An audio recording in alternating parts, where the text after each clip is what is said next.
What's going on? Welcome back to my series where I'm picking certain muscle groups and sharing my research on what I found to be the best exercises for those. Because as you can see, I have pretty average genetics.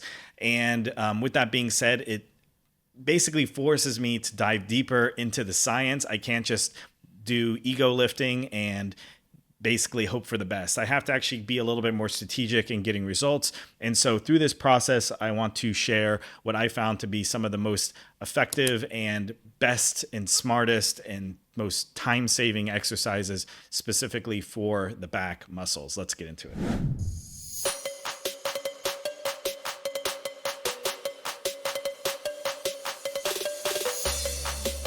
What's going on? My name's Andy J, and I'm here to support millennial men to feel our best. Welcome to the Brotherhood.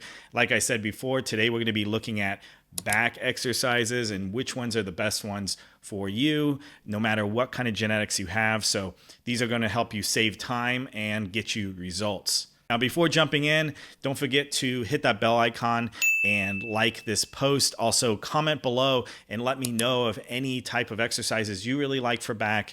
I'd be curious to hear because I'm only sharing a few and there's really so many other ones that you can explore. So I'd really be curious to share that or just any other thoughts on this topic.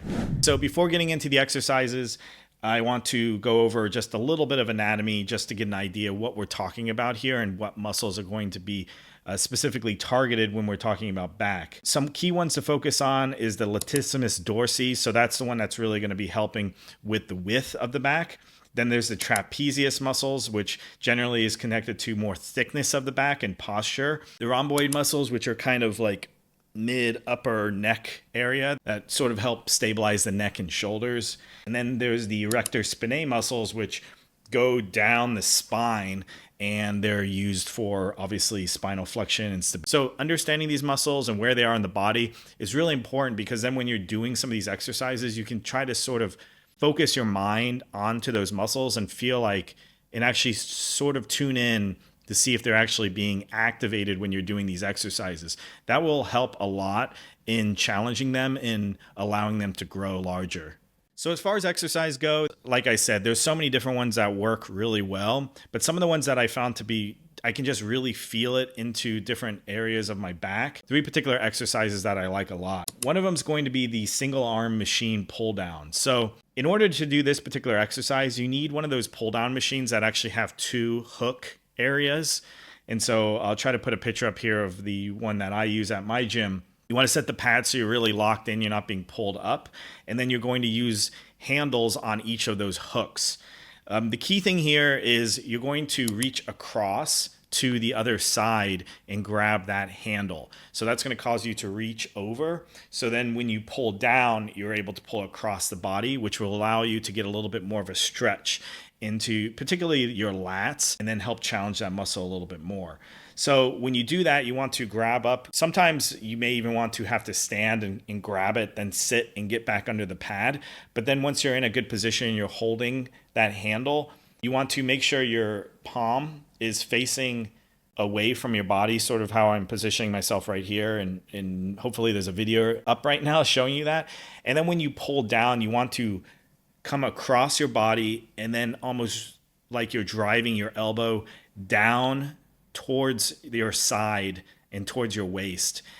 As you're doing that, you're rotating into a supinated position in the hand, and then you're going to sort of hinge and squeeze into the side of your back. You should feel it a lot in your lats and even maybe a little bit in your erector spinae muscles because there's a lot of stabilizing muscles there. And then you're going to squeeze there for a couple seconds and then repeat that process in reverse. Now, when you're coming back, you really want to control the negative, making sure that you're not just letting the weight take you away.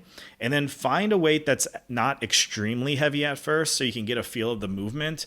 And what I recommend doing is staying in about the 10 to 12 rep range with about 3 to 4 sets for this particular exercise.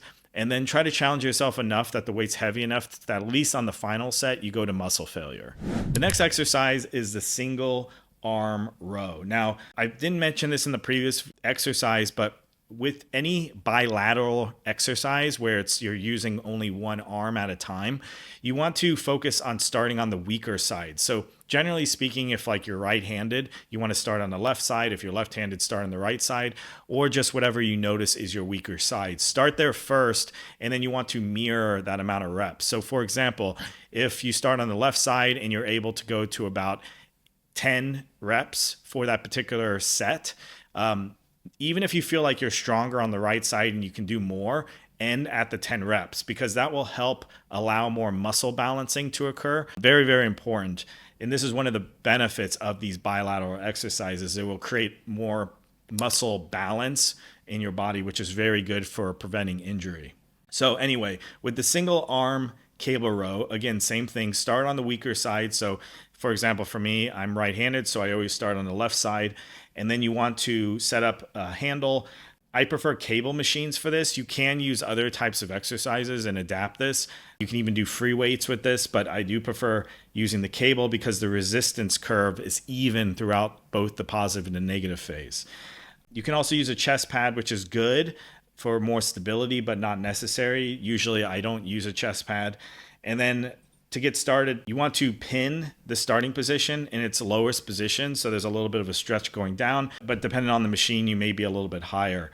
But I notice when the pin is a little bit lower, it tends to work a little bit better. And then with the back, you want to then grab the handle, bring the backs slightly back, and then allow the weight to come forward into a stretch. So you'll feel a good stretch across the back. You're keeping the shoulders down. And then from there, you're going to then start to drive the elbow back, keeping the shoulders down, driving it all the way back. And then you want to imagine like you're pulling your elbow behind your back as you squeeze. So you really want to focus keeping that shoulder down as you're squeezing into the back. And then you're coming forward, feel that good stretch, and then come from the back again, pulling in. So you want to repeat that process, controlling it on the negative each time, really feeling the back activating in that. Then once you reach the proper rep range, which is around 10 to 12 reps, 3 to 4 sets, repeat that process and match the amount of reps on your right side or left side, whatever is the alternate side. And then the final exercise I want to share today is a wide grip pull down. So I really like using one of those fancy handles where the palms are facing each other. If you don't have access to that, you can use a standard bar, just palms facing away from you. So in a pronated grip position. And then you want them to be slightly wider than shoulder width. So when you hold on. Then when you begin, you want to then be leaning back slightly, and then you want to be pulling and then drive the bar towards the sternum. You want to bring the bar as close to the sternum as possible, potentially touching the sternum. So if you cannot do that, the weight is too heavy and you want to lower that weight. And then when you come back up, you want a very good stretch. And then you want to pull from the back first, then elbows coming down. And then when you're coming in for that squeeze, you want to imagine you're pulling the elbows behind the back, squeezing into the back. Some other things to keep in mind, and this is true of all the other exercises, slightly tight abs is really good for core stability in these exercises, particularly if you don't have a chest pad in some of the pulling row type of exercises. And then again, like I keep emphasizing, controlling the negative, going really slow. Something to challenge yourself and do is when you do any type of exercise, really be checking in with yourself the entire time and seeing if your mind is in that particular muscle group. So in the case, like I said, with the back muscles, you're feeling in the lats, you're feeling maybe in the middle of the back. When you're doing the row, you should be feeling it more in the middle of the back. When you're doing more of the pull down types of things, you should be feeling it more in the outer part of your back, more of the lat portion. And so making sure that you're feeling in those areas is really good, because then you're knowing you're challenging the musculature. And then what I encourage you to do is, at least on the last set, to try to go to muscle failure to be able to make sure that you really maximized and challenged your musculature. So I hope you found that useful as far as that goes. I hope this helps you in building a bigger back. I know it's helped me a lot in my journey on trying to kind of overcome my genetic limitations.